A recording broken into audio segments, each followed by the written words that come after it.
Hi friends, welcome to my channel.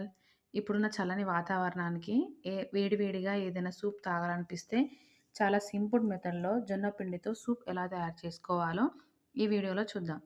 ముందుగా stove on చేసి ఒక కడాయి పెట్టుకొని అందులోకి ఒక స్పూన్ నెయ్యి వేసుకొని, తర్వాత ఒక స్పూన్ వరకు వెల్లుల్లిని వేసి బాగా ఫ్రై అవ్వనివ్వాలి. తర్వాత హాఫ్ కప్పు వరకు చిన్నగా కట్ చేసుకున్నటువంటి క్యారెట్ ముక్కలు, హాఫ్ కప్పు వరకు చిన్నగా కట్ చేసుకున్నటువంటి టమాటో ముక్కలు, పావు కప్పు వరకు స్వీట్ కార్న్ వేసి మిక్స్ చేశాక టేస్ట్ తగినట్టుగా సాల్ట్ వేసుకొని పచ్చివాసన పోయే వరకు వెజిటేబుల్స్‌ని బాగా ఫ్రై అవ్వనివ్వాలి. ఇక్కడ మీరు టమాటా ముక్కలకి బదులుగా టమాటా ప్యూరీని కూడా యూజ్ చేయొచ్చు. ఇప్పుడు కొంచెం కరివేపాకు వేసి బాగా ఫ్రై అవ్వనివ్వాలి.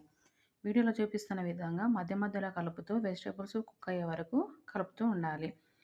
ఇప్పుడు ఇందులోకి 2 గ్లాసెస్ వరకు వాటర్‌ని యాడ్ చేసుకోవాలి.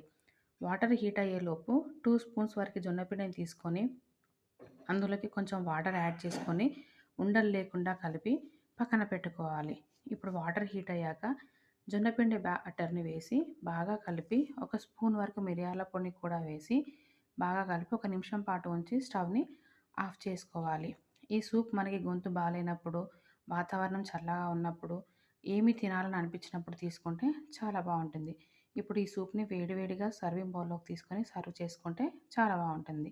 మరిన్ని ఇలాంటి వీడియోల కోసం మన ఛానల్‌ని తప్పకుండా లైక్, షేర్ అండ్ సబ్స్క్రైబ్ చేయండి. Thank you for watching.